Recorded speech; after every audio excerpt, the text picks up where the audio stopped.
যাদবপুর বিশ্ববিদ্যালয় কলকাতা শহরতলির বুকে এলিট লেভেলের বিশ্ববিদ্যালয়। এখানে পড়াশোনা করে মেধাবী ছাত্রছাত্রীরা, পরবর্তীকালে প্রতিষ্ঠিত হন সমাজে। অনেকেই বিদেশে কাজের সুযোগ পান, অনেকে আবার আরও উচ্চস্তরে পড়াশোনার জন্য সুযোগ পান বিদেশের নামকরা বিশ্ববিদ্যালয়গুলিতে। কিন্তু এলিট লেভেলের বিশ্ববিদ্যালয়ে হাবভাব দেখলে বোঝা যায় কতটা আলট্রা লেভেলের কাজকর্ম হয়ে থাকে এই বিশ্ববিদ্যালয়ে। কেন এই কথা বলছি? কারণ ছিলিম নিরোধ বোতলের ছড়াছড়ি এই আলট্রা মডার্ন বিশ্ববিদ্যালয়টিতে। অন্য অনেক বিশ্ববিদ্যালয় তো রয়েছে এই রাজ্যে, তাহলে যাদবপুর বিশ্ববিদ্যালয়ের বেলায় এই ধরনের কাজকর্ম চলা সেটা জানা সত্ত্বেও কেন কোনো পদক্ষেপ করা হয় না? যাদবপুর বিশ্ববিদ্যালয়ে ভালো পড়াশোনা হয় বলে মেধাবী পড়ুয়ারা প্রতি বছর এই বিশ্ববিদ্যালয়টিতে পড়ার জন্য মুখিয়ে থাকেন। রাজ্যের বুকে এই ধরনের উৎকর্ষ কেন্দ্র পীঠস্থানে এই ধরনের অসামাজিক কাজকর্ম হবে কেন? বিষয়টি হয়তো নতুন নয়, কিন্তু কেন এই প্রসঙ্গটা উঠছে? কারণ সম্প্রতি ইংরেজি বিভাগের ছাত্রী অনামিকা মণ্ডলের ক্যাম্পাসের মধ্যে জলাশয়ে পড়ে অস্বাভাবিক মৃত্যুর পর প্রশ্নটা উঠতে শুরু করেছে। ছাত্রের মৃত্যুর এই ঘটনার পর কিন্তু অনেক তথ্যই উঠে আসছে। অনেকে বলছেন অপ্রকৃতস্থ থাকার জন্য জলাশয়ে পড়ে গিয়ে থাকতে পারেন, যদিও ময়নাতদন্ত রিপোর্টে জলে ডুবে মৃত্যুকেই কারণ হিসেবে দায়ী করা হয়েছে। এখানে শেষ নয়, সত্যি অপ্রকৃতস্থ ছিলেন কিনা তা জানতে অনামিকার ভিসেরা সংগ্রহ করা হয়েছে, পরীক্ষার জন্য পাঠানো হয়েছে সেটি। সেই রিপোর্ট এই প্রতিবেদনের লেখা পর্যন্ত এসে পৌঁছয়নি বলেই খবর।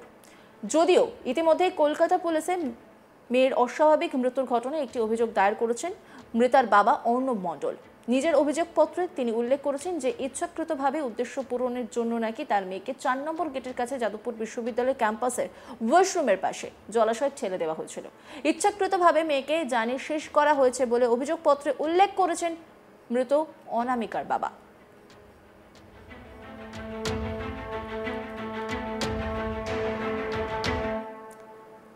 এই গোটা বিষয় নিয়ে একটি রিপোর্ট তুলে ধরেছেন আমার কলিগ রাজেশ সাহা। দেখুন, যাদবপুর বিশ্ববিদ্যালয়ের ছাত্রীর রহস্য মৃত্যুর ঘটনায় অবশেষে হত্যার মামলা রুজু করল যাদবপুর থানার পুলিশ। মৃতা ছাত্রীর বাবার অভিযোগের ভিত্তিতে এই মামলা রুজু করা হয়েছে এবং সেই তদন্তভার তুলে দেওয়া হয়েছে কলকাতা পুলিশের গোয়েন্দা বিভাগের হাতে। এবং এতদিন পর্যন্ত এই ছাত্রীর পরিবারের তরফে কোনো রকম অভিযোগ দায়ের করা হয়নি, কিন্তু কলকাতা পুলিশ একটু অস্বাভাবিক মৃত্যুর মামলা রুজু করে অনুসন্ধান শুরু করেছিল। পুলিশ সূত্রে বলা হচ্ছিল যে না বিশ্ববিদ্যালয়ের তরফে না মৃতা ছাত্রীর পরিবারের তরফে কিন্তু কোনো রকম অভিযোগ দায়ের করা হয়নি এই ঘটনার প্রেক্ষিতে, বা তাকে হত্যা করা হয়েছে বলেও কিন্তু কোনো অভিযোগ দায়ের করা হচ্ছিল না।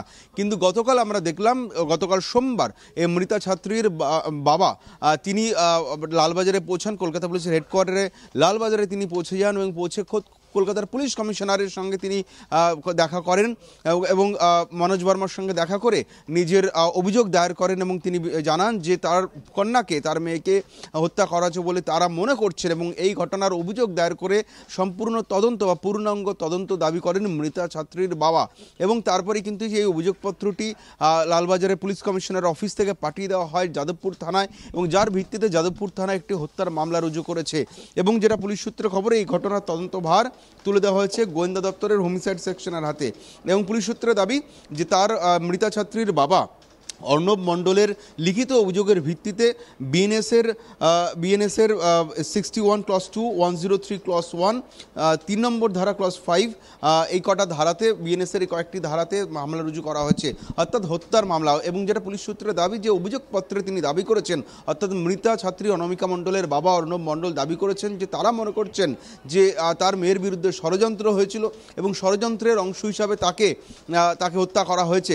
এবং সেদিন অর্থাৎ গত 11 সেপ্টেম্বর রাত্রিবেলা রাত 9:10 থেকে রাত 9:26 মধ্যে তার সঙ্গে যে ঘটনা ঘটেছে সেই ঘটনা পূর্ণাঙ্গ তদন্ত চেয়েছেন তিনি।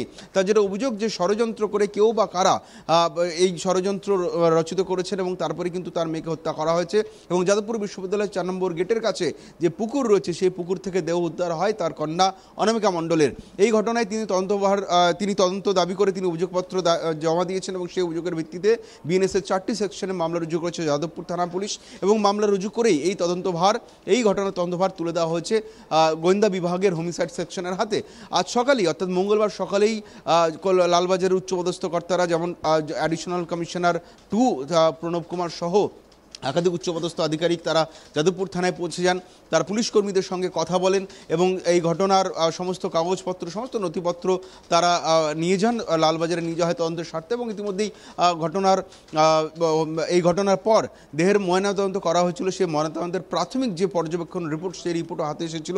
সেই রিপোর্টে কিন্তু বলা হয়েছে যে জলে ডুবেই মৃত্যু হয়েছে ওই ছাত্রীর, এবং পাশাপাশি ওই ছাত্রীর দেহ থেকে ভিসেরা সংগ্রহ করা হয়েছে, ভিসেরা পরীক্ষার জন্য পাঠানো হয়েছে। সেই রিপোর্টে কিন্তু জানা যাবে কোনো রকম অ্যালকোহল তার শরীরে পাওয়া গেছে কিনা, সেই রিপোর্ট কিন্তু ভিসেরার পূর্ণাঙ্গ রিপোর্ট আসার পরে জানা যাবে। তবে অস্বাভাবিক মৃত্যুর মামলা রুজু করে যে অনুসন্ধান শুরু করেছিল কলকাতা পুলিশ, এবার মৃতা ছাত্রীর বাবার অভিযোগের ভিত্তিতে কিন্তু এফআইআর দায়ের করলো, এবং এফআইআর দায়ের করে সে ঘটনার তদন্তভার হাতে নিল গোয়েন্দা বিভাগের হোমিসাইড সেকশন। প্রসঙ্গত, সূত্র মারফত জানা গিয়েছে বিশ্ববিদ্যালয়ের 4 নম্বর গেট দিয়ে ঢোকার মুখে ইউনিয়ন রুম সংলগ্ন এলাকায় যে জলাশয়টি রয়েছে সেখানে পড়ে গিয়েছিলেন ইংরাজি বিভাগের ওই ছাত্রী। অচৈতন্য অবস্থায় তাকে উদ্ধার করে হাসপাতালে নিয়ে যাওয়া হলেও শেষ রক্ষা করা যায়নি। জানা যায়, এদিনই 4 নম্বর গেট সংলগ্ন এলাকায় একটি অনুষ্ঠান চলছিল। প্রায় রাত 10:30 নাগাদ পুকুর থেকে পড়ে থাকতে দেখে যায় তাকে। তড়িঘড়ি তাকে উদ্ধার করে হাসপাতালে নিয়ে যাওয়া হলেও শেষ রক্ষা করা যায়নি। এই ঘটনার পর থেকে গোটা বিশ্ববিদ্যালয় চত্বরে ছড়িয়েছে চাঞ্চল্য। অধ্যাপক অমিতাভ রায় তিনি কি বলছেন শুনবো। কোনো খবর আমার কাছে নেই। ছাত্রছাত্রীদের সঙ্গে টাস্ক ফোর্স যখন কথা বলেছে সেখানে শুধুমাত্র ছাত্রছাত্রীরাই ছিলেন, এবং টাস্ক ফোর্স শুধুমাত্র তাদের সঙ্গেই কথা বলতে চেয়েছিলেন। সুতরাং সেখানে কি আলোচনা হয়েছে, কি কথা হয়েছে, সেগুলো তো আমাদের জানা নেই, সেগুলো তারাই বলতে পারবেন।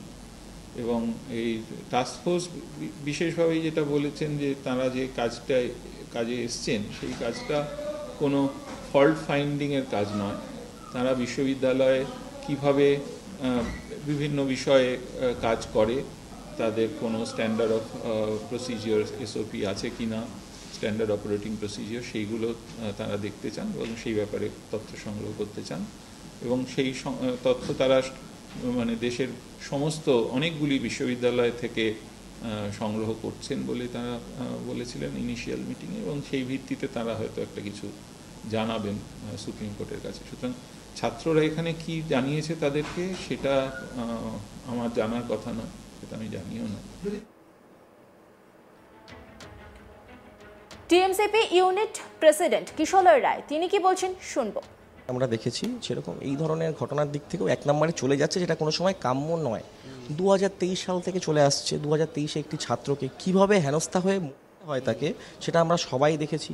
তার পরবর্তীতে 5 মাস আগে কি ঘটেছিল যাদবপুর বিশ্ববিদ্যালয়ে, যখন শিক্ষামন্ত্রী ঢুকেছিল, তার একটি ঘোষিত সভা ওয়েব কুপার অ্যানুয়াল জেনারেল মিটিংয়ে, তখন তার অলমোস্ট তারও যদি সিকিউরিটি না থাকতো, তারও মোটামুটি প্রাণের সংশয় হয়ে যাচ্ছিল। তার গাড়ির কী অবস্থা হয়েছে আমরা দেখেছি। তো যাদবপুরে এই ধরনের ভিতরে একটা নৈরাজ্য সৃষ্টি হয়েছে, যেই নৈরাজ্যে বাইরের লোকজন কোনো খবর পাবে না। পশ্চিমবঙ্গ তথা ভারতবর্ষের কোনো আইন এখানে নৈরাজ্য কাদের নৈরাজ্য? বামপন্থীদের নৈরাজ্য। সমস্ত বামপন্থী সংগঠনগুলো এখানে। অন্যান্য খবরের আপডেটের জন্য অবশ্যই নজর রাখুন আজ তাক বাংলার ইউটিউব স্ট্রিমিংয়ে। লাইক, কমেন্ট, শেয়ার এবং সাবস্ক্রাইব করতে ভুলবেন না।